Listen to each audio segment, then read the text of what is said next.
Ya, selamat siang pemirsa, Anda masih bersama kami di Kabar Siang di Lokasi bersama saya Gina Vita. Bicara soal rapid test, ini memang banyak menuai kritikan dan juga pertanyaan dari sejumlah pihak. Kenapa? Karena kalau kita tahu bahwa pemerintah sudah mengalokasikan anggaran untuk penanganan COVID-19 senilai 677 triliun rupiah. Dengan rinciannya 87 triliun ini untuk anggaran kesehatan, 589 triliun ini untuk jaring pengaman sosial. Tapi kenapa sampai saat ini masyarakat masih juga ditarik dan juga dikenakan biaya untuk menjalani rapid test, khususnya bagi masyarakat yang akan bepergian ke luar daerah. Apa sebetulnya yang terjadi? Kita akan membahas hal ini bersama dengan anggota Ombudsman RI, Laude Ida. Selamat siang Pak Laude. Selamat siang Mbak. Sehat Pak Laude? Alhamdulillah baik-baik saja. Alhamdulillah sehat. Semoga sehat selalu. Pak Laude, kalau kita tahu ini kan sekarang banyak yang mendapatkan kritikan atau disoroti adalah mengenai alokasi anggaran senilai 677 triliun, tapi sampai saat ini masyarakat masih dikenakan biaya untuk rapid test. Ya. Investigasi dari Ombudsman mengenai hal ini seperti apa? Pertama, teman-teman kami di Ombudsman, asisten saya di Ombudsman itu telah melakukan investigasi berapa harga satu set alat rapid test. Sekitar 2 bulan lalu. Itu harganya sekitar 70-an ribu. Kemudian mengagetkan kami karena kewajiban untuk mengikuti rapid test bagi mereka yang bepergian atau untuk keperluan tertentu itu ternyata dikenai biaya antara 300.000 sampai 1 jutaan. Itu rapid? Untuk rapid test sampai ya, 1 juta? 1 jutaan ya. Okay. Dan itu memaksa. Sementara pada saat yang sama pemerintah sudah menganggarkan pada waktu itu 400-an triliun ya. 400-an triliun, sekarang menjadi 670-an triliun. Cukup banyak. Ombudsman belum melakukan investigasi, dikemanakan saja uang ini. Bagaimana penggunanya? Siapa yang menggunakan? Apakah juga tidak termasuk biaya-biaya yang harus dikeluarkan waktu melakukan rapid test? Itu belum ada investigasi bagi Ombudsman. Tetapi yang mengagetkan justru tadi, dan bahkan asisten kami yang berpindah dari Jogja saja ke Jakarta itu bayar rapid test sekitar 350.000 dan hanya memperoleh surat keterangan.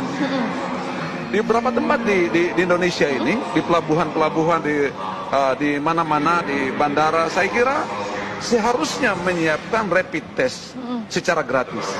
Karena sudah dianggarkan oleh pemerintah. Dan yang individu yang punya kepentingan untuk bepergian tidak boleh ada biaya ekstra untuk itu, karena ini satu bisnis yang tidak berperi kemanusiaan, memanfaatkan kesempatan ketakutan orang, kecemasan orang untuk memperoleh keuntungan pribadi dan kelompok. Dari mana ada indikasi keuntungan itu, bagaimana Pak? Tidak, ini harganya 70.000 bisa di-charge menjadi 1 jutaan. Oh, artinya awalnya itu 75.000 atau 70.000 terus kemudian naik jadi 300.000 begitu? Iya, bisa menjadi 1.500% keuntungannya. Kalau 100% berarti 150.000. Kalau sudah 1 juta berapa itu?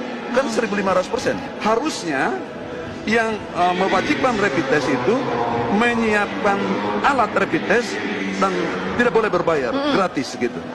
Pak, tapi jadi intinya kesimpulannya adalah kecurigaan dari Ombudsman RI adanya ladang bisnis ini karena ada kenaikan harga dari 75.000 menjadi 300.000 atau 400.000 begitu. Itu kenaikan harga itu yang utama. Kemudian kedua, kenapa ini semua ada fenomena kan menjadi kesana kemari, bahkan surat keterangan itu menjadi bisnis tersendiri. Surat keterangan kan hasilnya produknya surat keterangan, oh negatif, tidak reaktif gitu kan. Itu bisnis tersendiri kan sebetulnya. Jadi ini menjadi sesuatu yang sangat ironis. Bisnis tersendiri untuk siapa, Pak? Ya, pebisnis medis tertentu. Pebisnis medis khususnya alat-alat kesehatan COVID itu.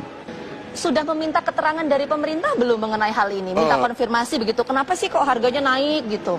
Belum, karena ini kan sebetulnya semula kami tidak kehendaki seperti itu, tidak menduga seperti itu. Dan ini baru terjadi, marak akhir-akhir ini. Termasuk terus terang saya secara pribadi, termasuk ponakan saya mau balik Kendari ini minggu lalu, tes dulu dia 700.000. 700.000 dekat rumah. Jadi, wah, mulai saat itu saya bertanya, kenapa ini? Baru kemudian kita mulai angkat nih sekarang. Nah, kita mau lakukan rapat kan masih terbatas sekali sekarang ini kan. Nanti saya minta teman-teman di kantor juga barangkali untuk mengkoordinasikan satu rapat khusus ini melalui virtual meeting itu untuk mempertanyakan ini. Tapi ini sudah meresahkan masyarakat sekarang. Kita tahu di sejumlah daerah. Kapan itu Pak akan melakukan rapat virtual dengan Ombudsman, pemerintah, dan pihak-pihak terkait untuk kemudian mengkonfirmasi hal ini? Saya akan koordinasikan itu keputusan pada tingkat pimpinan. Itu dia, rekomendasi yang akan diberikan oleh Ombudsman untuk fenomena atau kejadian atau kritikan semacam ini seperti apa Pak? Pertama, hentikan memperoleh keuntungan dari rakyat. Itu kan sekarang ini menyedot uang rakyat melalui pemaksaan kewajiban itu dalam situasi yang sangat menakutkan di wabah corona itu. Itu yang pertama.